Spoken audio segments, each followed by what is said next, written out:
So without further ado, I'd like to turn over to Professor Dasgupta to introduce our session this afternoon. Thank you, Partha.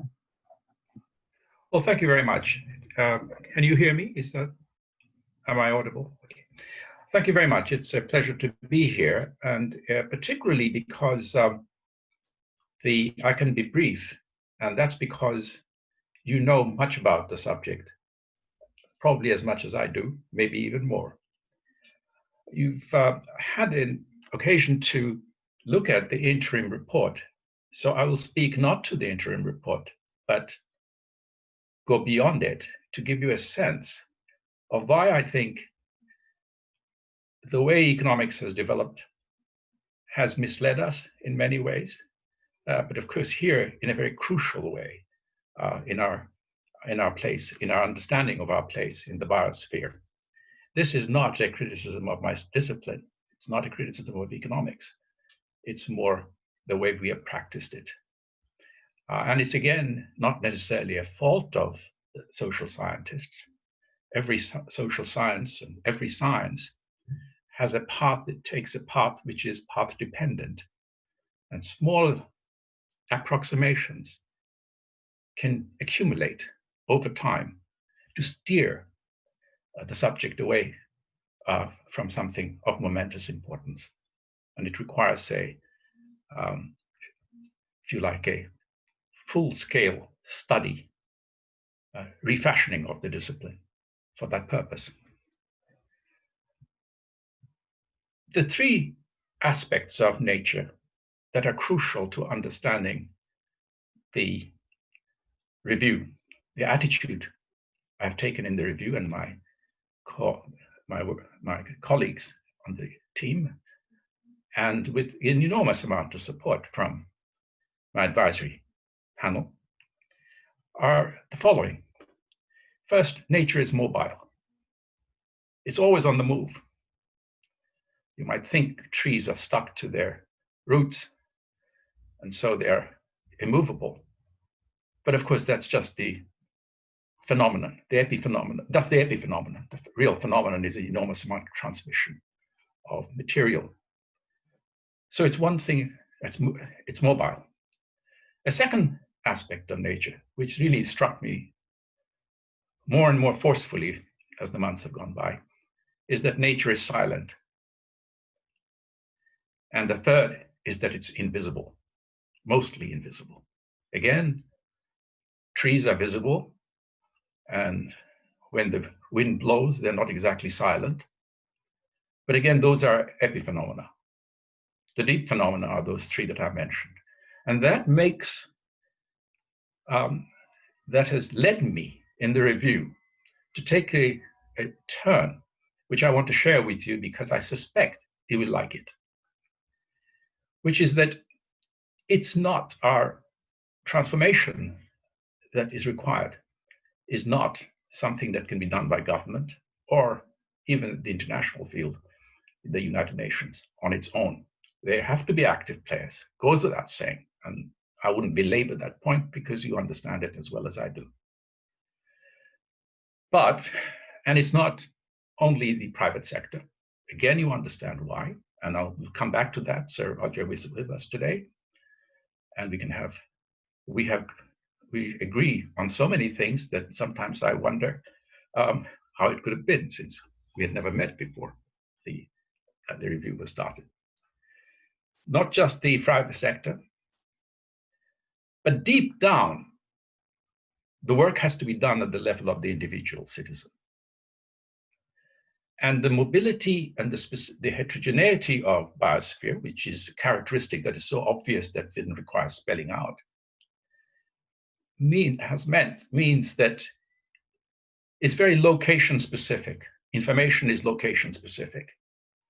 And there's no way that incredible heterogeneity of information can be downloaded into one for the purpose of one agency. So it's not going to be top down, nor exclusively bottom up, which is the characteristic distinction that is made over the way we manage things, but it has to be sideways also. Communities must communicate with one another, have to, by the nature of the beast.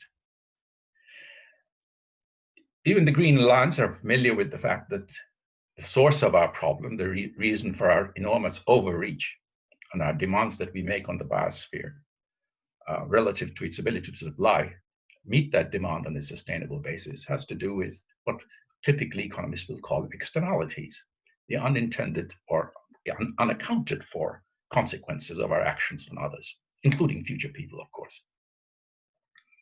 That's the start of the problem, not the end. And the key thing is that in economics, we're encouraged to find ways to internalize these externalities, either through taxation or whatever. These three features that I mentioned about nature and the fact that information is extremely concentrated on the people living on the site, so to speak, means that there is no way these externalities can be eliminated. It's not possible. So what does one do? Well, what one does, one advises what is which is a logical implication of these facts, which is that we at the end of the day are responsible and our voices have to be heard. We, that is, the person on the site. So the one set of things that, however, that doesn't mean that this is just an anarchy. That's not at all the question. You bring to bear those policies that actually can meaningfully address parts of the problem, this overarching problem. It goes without saying, we all have a role to play. But it is absolutely imperative the civil society or communities, these are the two ways of thinking about groups outside government, outside specific sectors, outside the household, and outside the market. In alliance with these, obviously, but we think of civil society, and I like to think of communities as well, because a lot of my work has been on poor countries where it's not so much civil society, but it's village communities which handle local natural assets, like local forests, woodlands, water sources, and so forth. And there's a rich anthropological literature on that as to how they have been successfully managing it. And they did successfully manage it until, of course, the pressures grew too much, either through population growth or mismanagement in one way or the other, scientific mismanagement, or very often, alas, interference from the state, where, for a variety of reasons, that interference need not have been malevolent necessarily, by the way. There are plenty of examples where it was well-meaning, but ultimately disastrous for the communities themselves. 10 years ago, or a little more than that, about 10 years ago, I was asked by the then Prime Minister of India, Dr. Manmohan Singh, to prepare a review of the way national accounts ought to be revised for the state of India. And that review was, the report was submitted in 2013. Now, one of the things I found, I've been in academia all my life. I haven't really been an advisor to governments or private sector or in any sense ever. Was whenever I was asked to meet some minister or in particular members of the Planning Commission of India, and many of them were actually acquaintances of mine and some even friends, would say, now, Partha, it's all very well, but where's the bottom line? What's in it for, at the end of the day, project comes along, you're saying that this is bad if it's a road project and it's good if it's planting trees. Now, when the sums are done, they don't seem to show up. So I said, well, it depends a bit on how you do the sums. So he said, well, where's the bottom line? What's the economic argument? And I said, well, the economic argument is not the economic argument. An economic argument is what we make of the economics. There's no Platonic economics out there. Economics is a servant to our moral status, if you like. So but of course, at the background was, we have all these market prices and they're not showing up as being desirable for the kinds of projects that you seem to hanker for. that of course means that the market prices are wrong. And of course, the whole review is geared towards doing that. However, I'll end by making one observation, which I hope will be useful to the Green Alliance when the next time you come across some obstacle to what you're trying to espouse, is the following. Nature is also hugely interconnected. Now that sounds banal to all of you in the Green Alliance because you know it. So, but there are some implications of that which are important for us to take on board. This interconnectedness shows up in a big way by the fact that when you break up an ecosystem, let's say through it by constructing a road, the sum of the productivities of what's left is usually less than the overall productivity prior to your dismembering the ecosystem. Because of, again, the reason is the mobility issue. Even a road can hamper and does hamper millions of organisms from being able to travel across it because they don't, it's not like saying, oh, if I take 10 leaps, I'll be in the other end. That's not, they were not evolved to see that or make that observation. Which means an implication of that is that green projects, small green projects on their own are very likely to be rejected. You want to save a small wetland against an expansion of the road system, and the data on the travel costs, savings of travel costs and the rest will beat up on any green argument that you can provide.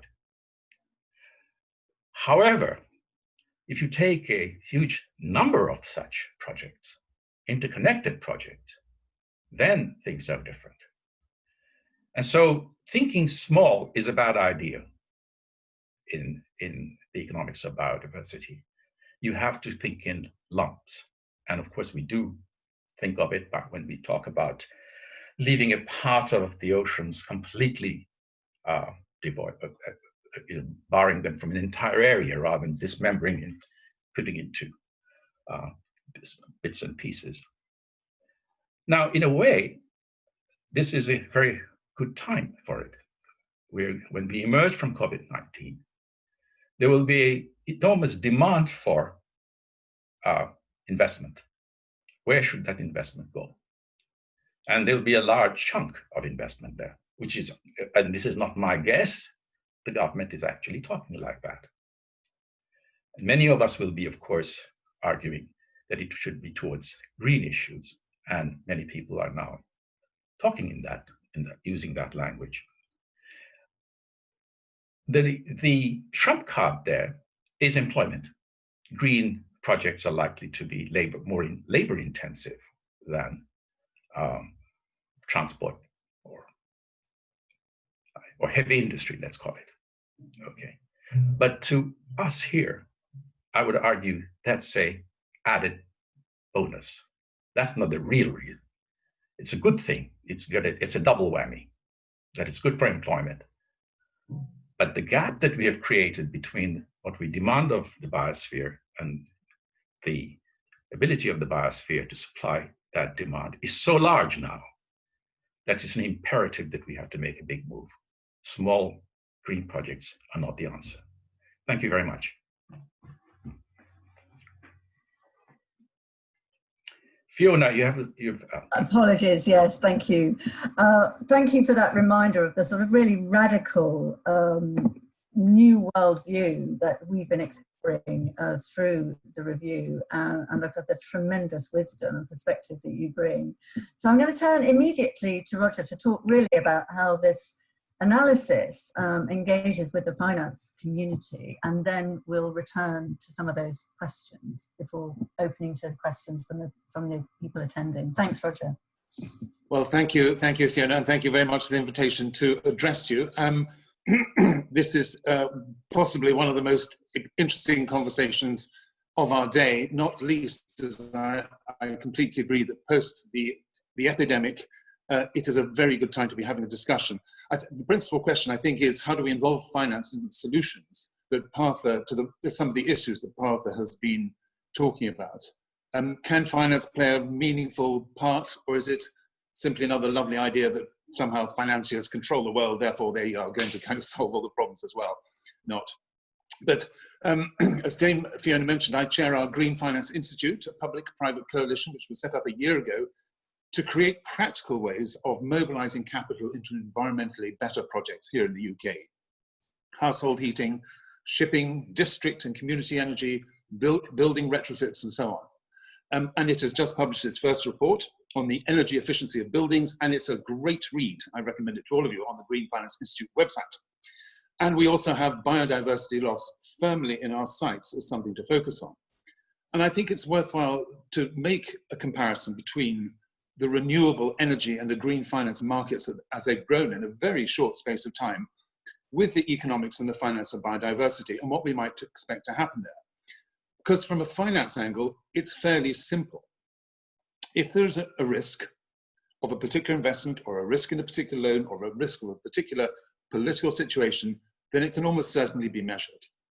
And depending on how relevant that is or how relevant it is made to be, it can affect investment and lending decisions. So for green finance, it's very much about risk and measurement and the decisions and opportunities that can arise from that. Partha's talked several times before about nature as an asset to be managed, and I like that language because it greatly helps to put the value that biodiversity has into context and to try and to give it a financial value. And something that we have all taken for granted as being pretty much not risk-free, but responsibility-free, is being better understood by business and finance as a finite resource, an asset that needs preserving. And the financial description is, I believe, helpful in bringing the way that we think about the human impact and the impact on people into the way that we're looking at the whole issue of how do we solve this problem. Partha also talked about the failure of economics earlier to bring this into proper perspective, and we can all admit that we're part of that. It's the short-term thinking that has so often been ascribed to bankers and to investors because they don't have an ability, I would say, to measure the longer-term risk that's out there. And that is what is needed. Actually, short-term thinking is really what many financiers are paid to do. They're paid for it, handling risk in the best possible way they can. The long-term investment considerations remain a major issue, but it's very often not possible or very easy to introduce those long-term considerations into the short-term thinking. But I would argue there is real opportunity for hope when you look at how the climate change discussion, the climate change market, has changed in just a few short years. Green loans didn't exist more than 3 years ago. Green bonds have been around for 12 years. The whole idea that we measure a risk and then we design a product to try and meet that risk is really very new, and it's happened really quite quickly. And I think we can take those lessons directly over to the discussion around biodiversity. Every year, every half a year, I think we can say that there's significant improvements made in the way that we understand climate change and climate risk. And what was seen once as just a physical change risk, whether it's forest fires or flooding, is now seen to include the whole gambit of political reaction. I'm very fond of saying that nobody saw auto stocks as climate risk stocks until governments decided that diesel engines were no longer a good thing to have. So from that way of thinking about stocks, or about food companies that are experiencing much greater forest fires in northern Scandinavia, forestry product companies, of course, or the rules that can be imposed on the shipping industry by the IMO around pollution. Suddenly, stocks which have been considered as being, or risks that have been considered as being acceptable, are seen in a different light. And the Bank of England has been leading some fantastic work on that. The problem with biodiversity, or the challenge with diversity, I should say, is it is much harder to measure that risk. I'm very fond of saying that also that this is a global discussion around climate, it's a global discussion around biodiversity, but the solutions that we will find on climate will largely be local. It's our housing market here in the UK, very different from the housing market up in Sweden, or in Germany, or in France, or Holland. Whereas in biodiversity, much of the discussion is a global discussion, because we're talking about international trade routes, we're talking about products being sourced for one market, which very often come from far, far away without the same sense of responsibility in the sourcing. So I think we are making real progress on climate, and I think there are very good lessons to be learned from the way that we measure risk and look for them and then take decisions appropriately afterwards, which we will also bring into the biodiversity discussion. And it's why it's such an exciting review, I would say, to be part of. But essentially, we need to measure, we need to internalize the risks of biodiversity in a much better biodiversity loss, in a much better way than we do today. Everything from the sudden scarcity of a necessary product through to the damage to your stock price if you are, for instance, proven to be sourcing product from an area as a direct result of, say, deforestation or with the consequent results of pollution of oil or sea.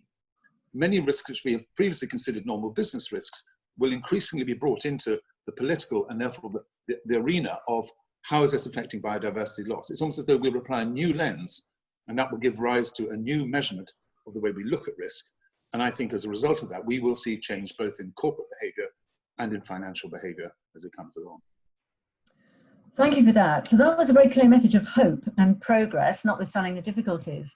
I want to just begin the discussion, Partha, by going back to the really fundamental problem that you exposed, that we are living beyond the means of nature to regenerate, and we have outstripped nature's capacity to regenerate to a point where it's in a position of stability. And that requires quite a radical response, as you have emphasized.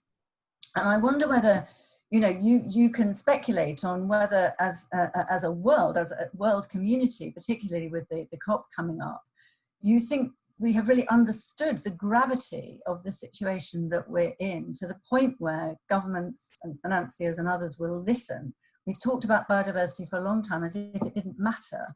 Now we have to talk about biodiversity loss as a matter of profound urgency. Do you think we're ready for that? I'd like to think so. I mean, of course, I could be living in a fool's paradise. That's always a possibility. But I'd like to think so because increasingly the stresses are becoming visible. When the Amazon burns, the whole world sees it burning. That didn't happen 30 years ago, 40 years ago. It would be carried in one photograph, maybe in a Life magazine picture. Today, it causes hurt to people all over the world. And then, of course, there are transmission mechanisms, which, for example, over plastics, that has really shocked people, as far as I can say. These were very, very powerful images. Part of it will come from pure aesthetics. There's a whole range of reasons people are being increasingly concerned about it, starting from the aesthetic to the kinds of issues that Roger has very eloquently spoken, which is threat to future profitability of a single enterprise, given that. And the fact that there is fragility of source of primary products is becoming now more clear. Bear in mind, all these activities, there's a history behind it. 150 years ago, it didn't matter if you destroyed one source of primary products. If it got destroyed, you move to another source. And there are plenty around. You can move continents for your source. Today, they're being tightened. And so there is hope there. But at the end of the day, I can't help thinking that it has to be the citizen who puts pressure. You see, if you work backwards and ask what it is that is problematic for a private firm, ideal scenario would be that every input of the firm's production line will have had a price, a proper price, a input price, a market price. And so the profitability will include all the costs and hopefully the benefits. So what you're doing is recognizing that there's a number of factors, inputs, which are not priced. And so of course the firm will have no matter how generous the owner of the firm is or the manager is, there is a wedge between one kind of motivation, which is his or her obligations to shareholders. It doesn't have to be necessarily all that myopic either. And the fact that a source is being destroyed. So, sorry.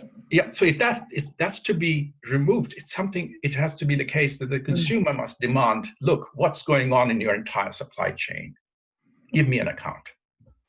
That's also very encouraging, and as we know, there are a lot of interested consumers now, but we're working in a framework, as you also said, which is pulling the other way.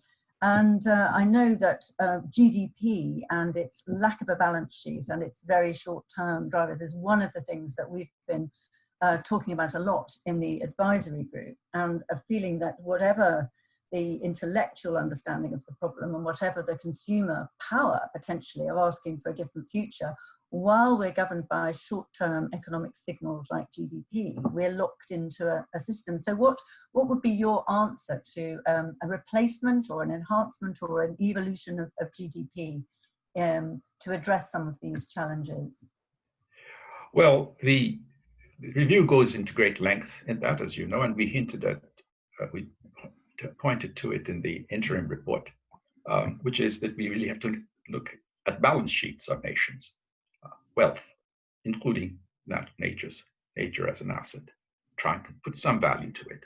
And even if you can't put value, it's not the ultimate thing. If you have some sense of what the stocks are, that gives you a lot. You don't have to put a price necessarily. Stock, here's an endangered stock. There's another endangered balance sheet point, isn't it? It's a balance sheet issue. Yes. But one thing though, that's for the macroeconomists. The individual firm's motivations, say profitability, is not really related to GDP at all. Because profitability includes what you're depreciating. If you had been priced, if the depreciation had been priced. Because it's not priced, it's overridden. So to that extent, there is a connection between the GDP view of life or view of macroeconomics and the profitability view of the micro manager. But it's to do with the fact that you're not taking into account what you're destroying. In other words, you're not pricing that destruction. And until we do, until we have some mechanism for that, we will find it difficult to make the adjustment on the scale. I'm going to turn to Roger briefly before we begin questions from the floor. But Roger, you spoke very much about the market signals that are emerging, the more sophisticated understanding of risk, the understanding that that environmental risk is now repeatedly one of the things that companies throughout the world and financial institutions are taking most seriously. But I kind of want to talk to you a bit about regulation as well, the other side of that coin, and whether you feel actually that the business community, the finance community is ready to be regulated to deal with these issues. And I'm thinking particularly about alignment around, say, carbon net zero plans, where countries throughout the world have adopted those targets, and we're increasingly going to be looking for similar sorts of big signals on nature and nature recovery. Is it better to let the market shape those decisions, or actually is there a place for regulation in your view? There's a very key part for regulators to play. I actually don't think most companies object to regulation. It's about having the boundaries and knowing what the rules are about, the rules of engagement about what you do. And I think everybody who has to fill out a form ends up complaining about the complexity of the form. But actually, without those regulations, without the bribery act, without all the different rules of engagement in international trade, it's actually quite hard to get on. And the more of them that there are that are clear and you know where you stand, the easier it is to do trade, not the harder it is to do trade. If you're a company of sufficient size and international stature and all the rest, where you can actually handle some of the documentation, which can be complicated, but nonetheless, and there are many international trade regulations to follow, but nonetheless, on the whole, I would say that they are helpful to companies rather than a hindrance. And particularly in the area of biodiversity, I think there's a real role for government to help connecting the long-term risk to the world, to society, to the trade routes that we have, to the profitability of the trade or the mines that we're using. Help that into a place where it can be preserved if it needs preserving, if it deserves preserving, and it can be looked after. And the reason I make the comparison with climate is that the discussion around climate has brought governments to behave in a particular way, which has specifically stimulated a fantastic growth in wind and solar, with now new interest in hydrogen, in carbon capture, in tidal, in bio, and you name it, biofuels. And it's driving countries like us to look hard at district heating and community heating, which has been the norm up in Scandinavia for many years. All of them are a result of government involvement and government promotion of certain activities. And I think wind and solar are two of the great 20th century successes. They started with subsidy, they started with a lot of government support, often questioned, these ghastly things rising into the skies. It's now some of the most efficient forms of new energy we have. Really quite remarkable. What I would like to do, what we want to do, is to find the same tools that will produce a revolution in the way that we eat food, the way that we consume, the way that we package our products, so that we can, with government assistance in the right way, and it doesn't just mean subsidy, it means finding the right way of assistance, but with government assistance, we can reach to the ways of behaving, the transforming the ways that we behave, that we all think would be good to do. And that will be commercial opportunities for companies to get into that, whether it's finding different forms of packaging or different ways of growing food in tall houses, whatever it is. But I think the government policy is very important. And I think the regulation about what we can and can't do with products is very important. And personally, I've got an absolute single product plastics to drive me around the. And I would love to see some action in that very soon. Wouldn't we all? Wouldn't we all? Now, I'm very conscious we've got loads of questions coming in, and we could probably just the three of us sit and talk. So I'm going to ask him to start feeding questions to you. And because we have got a lot of questions, if we can keep moving, that would be much appreciated. But over to you, Imogen, for the first question. Thank you. Thanks, Fiona. Yeah, so we've had lots of questions through into the question box, and thanks to those who submitted some questions in advance. And one of the main things that we've seen coming up is a question about the practical policy changes that we can see, or we hope to see, as a result of the review, following on from what we were just talking about. So then the first question, which is one of the most upvoted, is beyond pricing carbon and direct payments for public goods, what are your best examples of public policy valuing nature in the marketplace?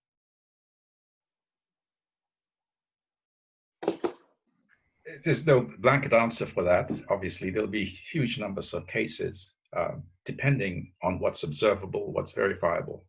And so those are key things. And when neither is possible, then eventually it has to be from the people who are being endangered. I think I want to follow up on Roger Gifford's final observations, because I think one of the transformative changes that is required is for us to accept, those of us who are privileged to live in the West, Western democracies, that these externalities are so pervasive, the interconnectedness is so pervasive, that the idea that individual liberties are threatened by regulations, that has to stop. We cannot, our actions are affecting others all the time. Externalities are not an exception, they're the rule. There may have been an exception 150, 200 years ago when mobility was restricted amongst communities. Only a few people moved, and that too slowly. We just have to accept the fact that that kind of raw individualism has to give way to some notion of civic responsibility. And it can be local, that's fine, but a totality of local ones adds up to something rather dramatic. And I think that would be the route I would go for. Education is extremely, political education, civics used to be taught in school when I was a kid. And now I realize why. It really should be mandatory in some ways.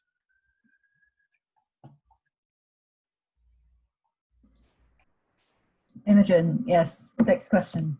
Great, so the next question, which is currently the most upvoted one, is how do we make these arguments land with Treasury and with the voters worried about their jobs and standards of living? Well, it's hard to know whether I should take it or Roger should take it, but let me have a whack at it. This is a deep question. You first, and then Roger. Okay, this is a very deep question. One of the things that the review is pointing to is, of course, that there has to be some compromise on the standard of living as we now know it. This is not an argument for saying tighten your belt, because that doesn't really mean very much. It really means is what kind of resources we are using to convert into finished products and the size of the finished products. The review goes into demographics as well. population is one of the key factors here. Number, there's a trade-off. You can have larger numbers of people if they each demands less of the biosphere. It's just simple arithmetic. So that's no big deal. It's really a combination of the two. You can't have it both ways, so to speak. And I think the substance of our living standards as being materially based, intensive of the biosphere, that really has to give way. As an economist, obviously, I can only think of pricing arrangements or regulations, which are regulations, by the way, are an extreme form of nonlinear prices. Those of you, it's a sharp, you can do up to here, and then after that, no farther. But it's basically the same stuff. It's an extreme form of it. I don't see regulations as a threat. They're a natural extension of pricing, and they're natural because of the uncertainties that Sir Roger was pointing to. Uncertainty is a reason for having regulations, because you don't want the system to go beyond a tipping point, and you don't know where the tipping point is.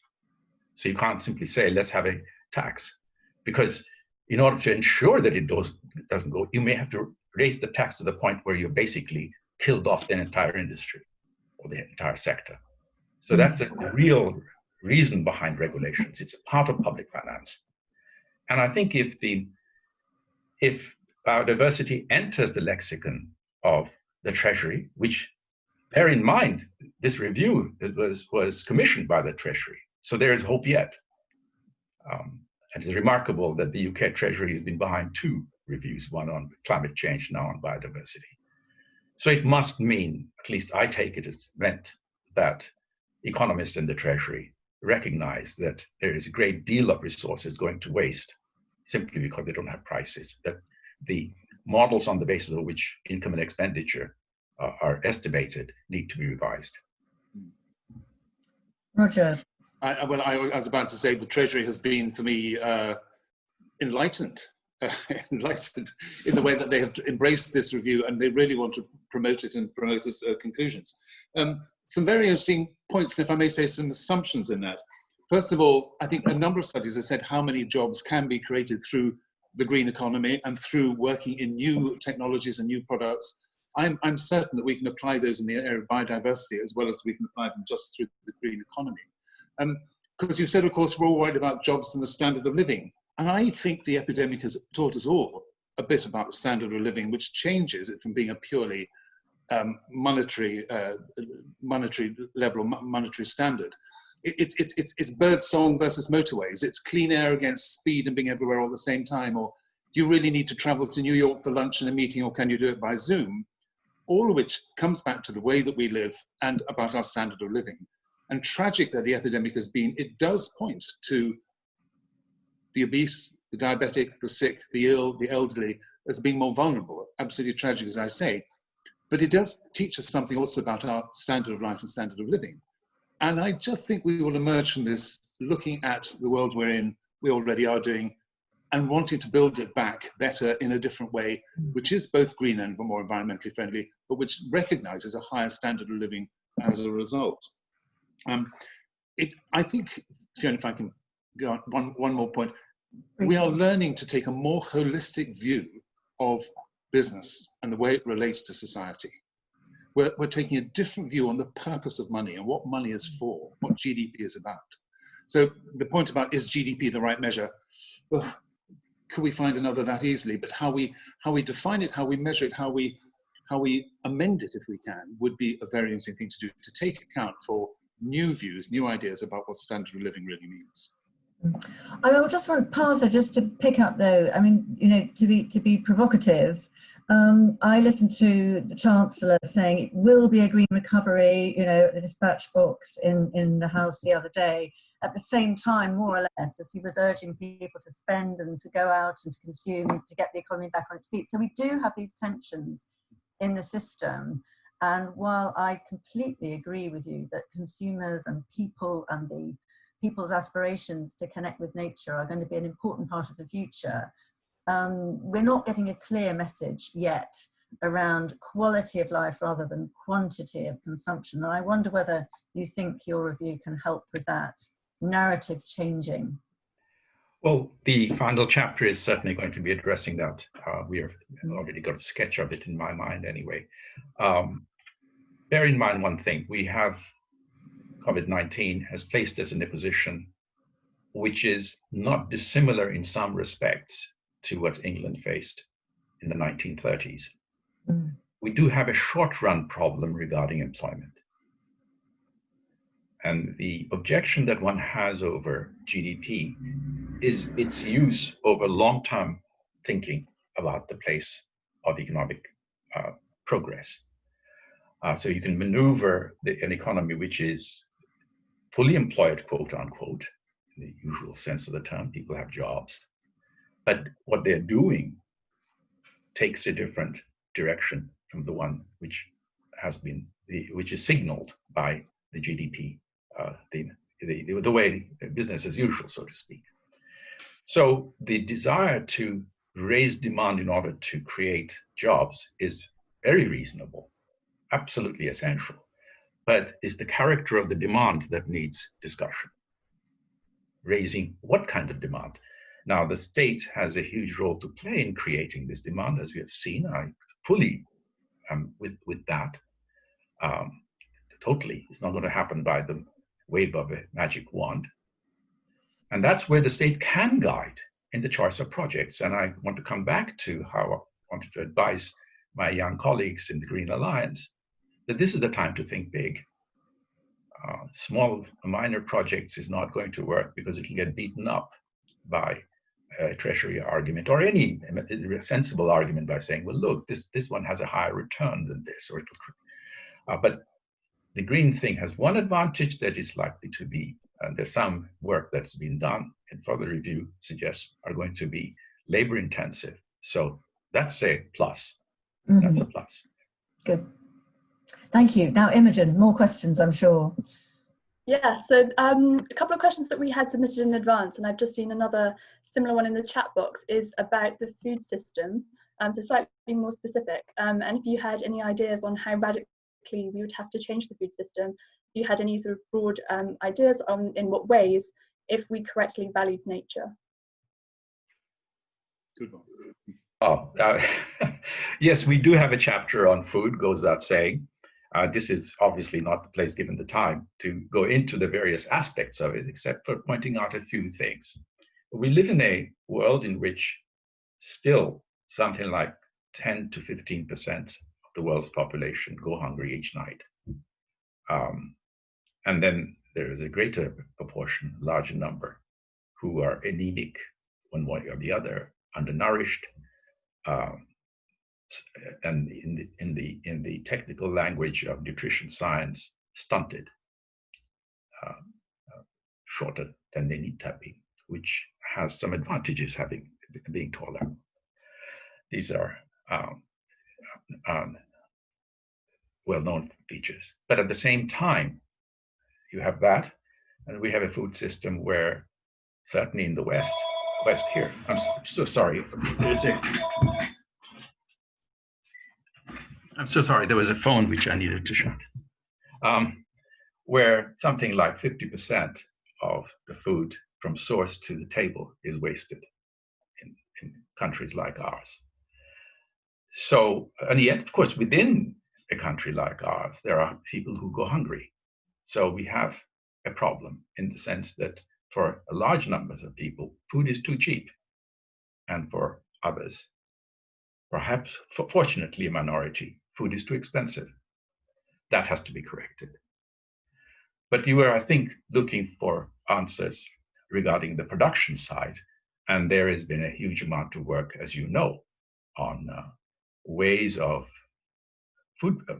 producing food which do not kill the environment in the way modern farming technology has been. And so we'll be reporting on that. There's nothing original in what we'll be saying. We're basically collating the agronomists' findings on that. But there's a huge amount of work to be done on that, not by the review, but by the world community. Thank you. Imogen, next question.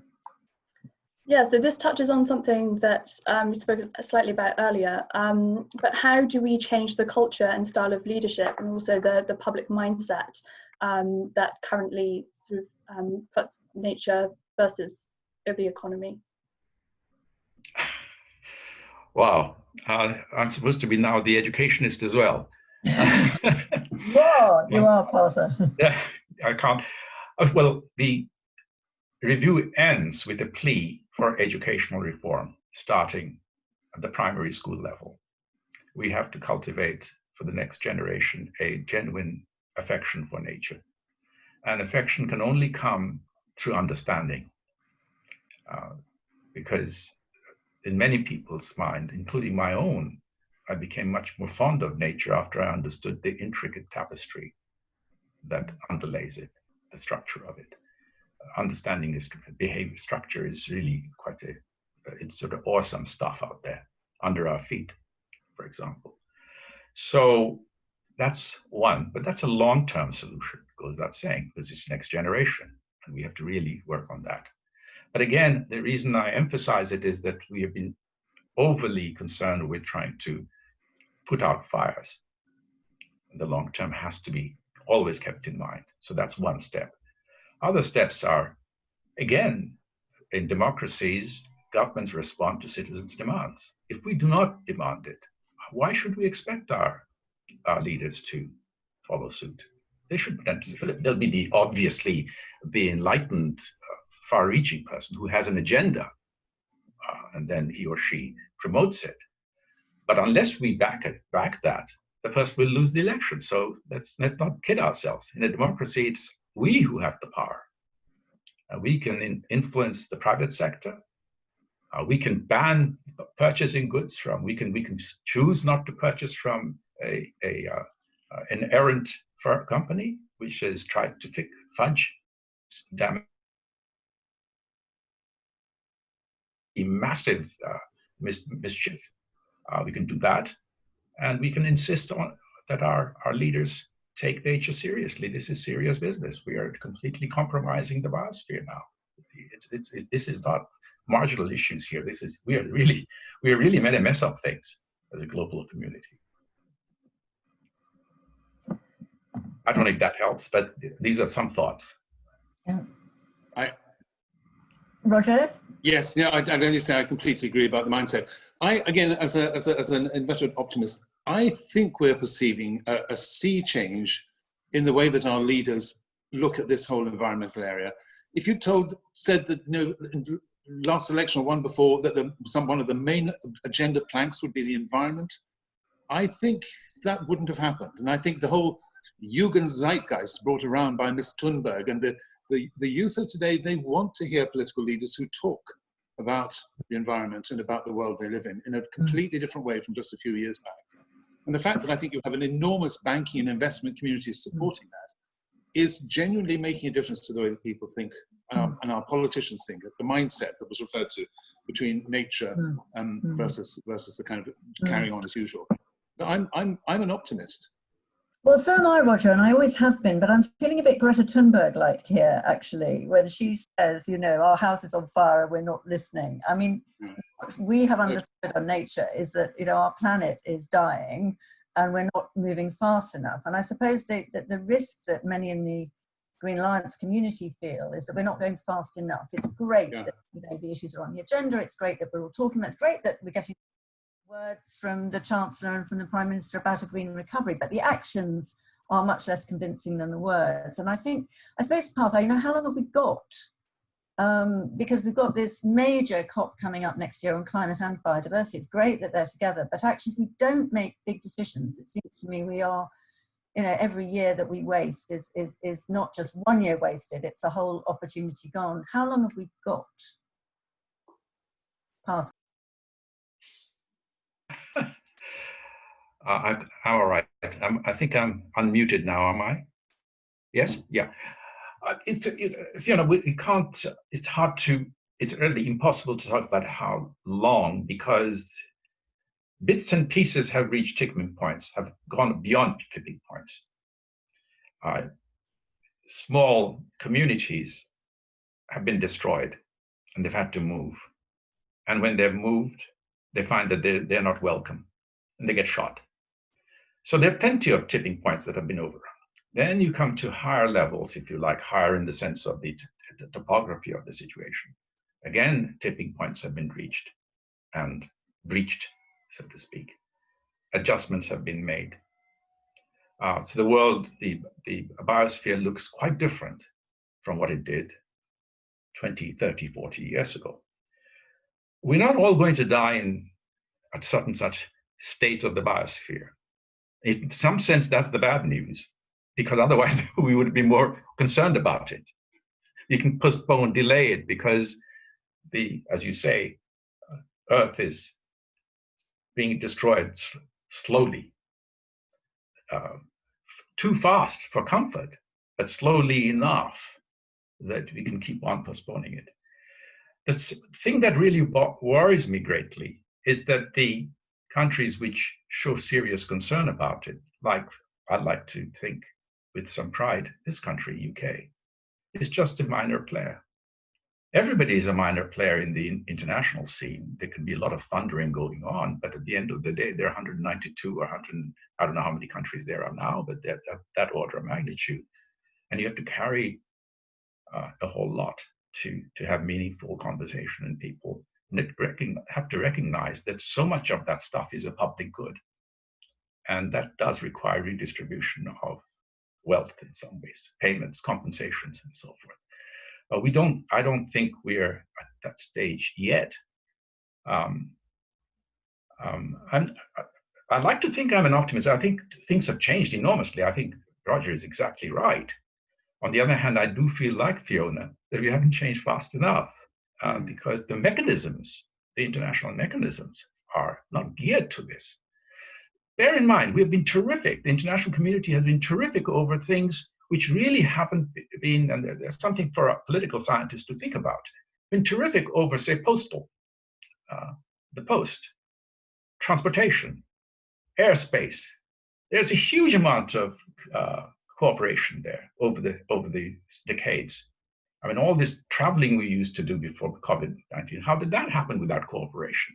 Planes weren't bumping into each other. There was a timing, there was a common pool of information, and it worked.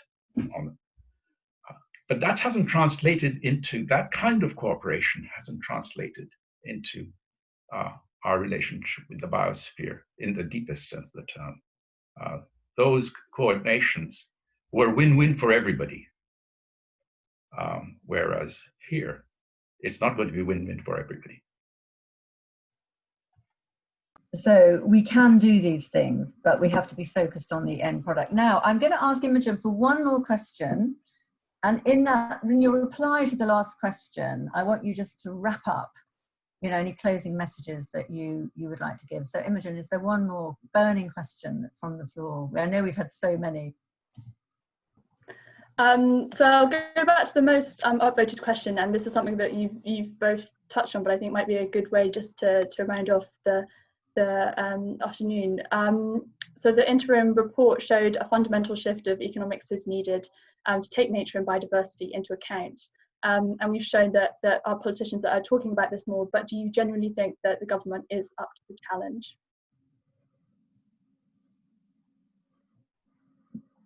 Sorry, can I have the question, the last sentence? Yeah, do you think that our government is up to the challenge to create this fundamental shift in economics that is needed? I'd like to think so, but as I say, this is one country amongst 190 plus countries. There has a huge coordination issue to be resolved. England can take a lead and is taking a lead with this review, and it took a lead on the review of the economics of climate change. So yes, I think UK has a moral high ground on this one, definitely, because it's put some resources in after all. It's not exactly costless to produce these reviews. So I think I'm not so worried about the UK. I'm worried a lot more about all the other players, and there are many, many types of voices. The tone, the discussion that we are having here could seem alien in some societies, even as we speak. and societies, or like countries, which are near to us in emotional terms. I'm thinking of large parts of the United States, which would find this discussion, if not weird, certainly strange in some sense. So we have to carry that as well. There is a diversity of interests, economic interests. As I said, this is not a one where everybody wins. Some compromises have to be made. Thank you. And Roger, some final thoughts from you. Yes, I mean, I would say that the government, in my experience, is up for the challenge, but of course they're looking to the business and finance community for support. And at the end of the day, I think it's important to recognize that the real problem, or the real challenge with a lot of this, is that you and I decide to buy food with plastic around it. And we decide that our energy form and the way we travel and the products that we buy are the ones that they are. And it's the pressure that we as individuals, or we in our organizations, put on the larger organizations above it and the sellers of these products, that really is going to make the end difference. No government said the world shall now be taken over by the mobile phone. No government said payment systems in Kenya and Nigeria and Ethiopia are now going to be run on a mobile phone. But it happened because of the opportunity that a very clever companies saw with developing the whole mobile phone telephony and business. I think we've got some similar analogies that we've made on energy, where individual solar panels, individual little windmills, enormous amounts of renewable energy are really changing the way that we look at energy. And I would like to find those solutions on biodiversity, particularly around plastics and around sourcing of food as well. And that's why it's such an exciting project to work on. I'm so delighted to be with you, Partha, in this journey. Well, thank you, both of you. I mean, I think that's been a tremendous debate. It could clearly have gone on for very much longer. And thank you to all the participants who sent questions in. There were so many brilliant questions, which I'm sure we can save for Partha and Roger to see later. To me, I mean, this is the absolute sort of core proposition of our times. I think we have now fully understood that, as Partha often puts it, that we aren't separate from nature. We, as humans, are completely within nature, and we have created the crisis we're in, and we have to get ourselves out of it. So many of the messages around our role as consumers, as citizens, as active believers in nature, you have said, I wholeheartedly agree with, but I also know that we need to be led, and we need to be shaped, and we need to be sometimes regulated to do the right thing. And we've had a good discussion about some of the really quite radical changes that are going to be necessary if we're going to get ourselves to a point where we're living within the regenerative capacity of the planet. That is a huge challenge. It's one that we must face, and we must face together, and it will have many different forms. But I just want to thank Partha particularly for being the person who's lit that candle, if you like, and shown us with piercing clarity both the dramatic truth, but also the scale of the actions that we have to take. And if we can persuade our governments and many, many others to act, we will not just be doing the right thing and doing a good thing, but doing the absolutely necessary thing for the very future of humanity. So these are not small stakes, and we're enormously grateful to you, Partha, and to Roger for joining us today, for joining in our debate. This will go on. This is kind of the primary issue of our times, and we all need to be in it together. Thank you all very much indeed, and very best wishes to everybody here. Thank you.